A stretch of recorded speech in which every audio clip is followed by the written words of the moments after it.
Virginia McCaskey, Steve McMichael have emerged as possible additions to the Pro Football Hall of Fame in special categories. How realistic do you think their chances are? Could you briefly make the case for each candidate?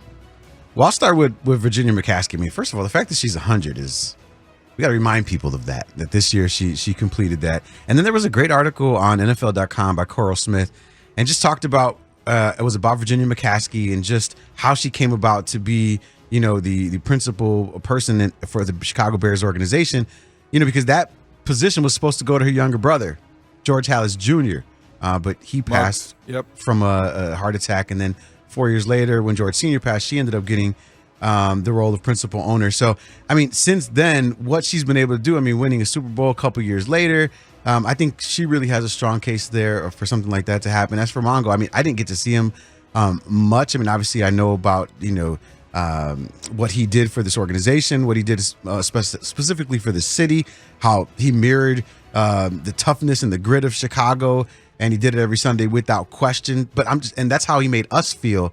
I'm just not sure how he'd make the country feel. So it'd be interesting to see what would happen there. I've always said that our Hall of Fames across the board have gotten way too big. There's too many people in the Hall of Fame. But based on this special category, sure, why not? Sure.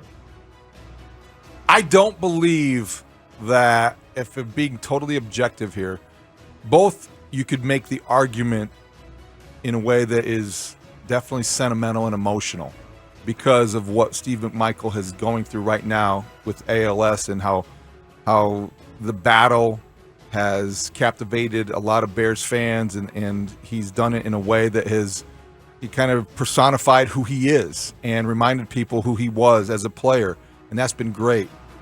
Certainly Virginia McCaskey is 100 years old, and there's nothing but respect that she deserves. I think that if you're looking at the possibility, or as the question says, maybe how realistic are the chances, I think that a lot of people want to believe that Virginia McCaskey had a Hall of Fame career as the matriarch of the Chicago Bears. I think that might be overstating it, to be honest and objective. I don't think there's been a lot of winning on her watch, if you want to look at it that way. I don't think there's been a lot of necessarily transformation. I don't want to sound anything but respectful of Mrs. McCaskey, but if we're talking about a legacy, I'm not sure that she has a Hall of Fame legacy. I think she's been a tremendously proud owner and somebody who has done things in a first-class manner. But if we're talking about the Pro Football Hall of Fame, I could see Steve McMichael entering the Pro Football Hall of Fame. His enshrinement would definitely be something I would look at and be forced to look at the statistics and say, well, geez, he had 93 sacks or whatever, the second most in Bears history, the third most tackles. Oh, my gosh, look at in 13 seasons how many games he played. Look at the way that he played. I don't want to penalize Steve McMichael because he was on a defense where other Hall of Famers also played. So that was his playing career. And then post-playing career, the way that he has attacked and handled this ALS tragedy, the way that it has changed his life and I think changed his legacy. So I think of the two, I would be fine if they went in. It would be great to celebrate both Bears legends. It typically doesn't happen that way because every NFL city has people they feel are very deserving. If I had to choose one over the other right now, I would probably go with Mongo.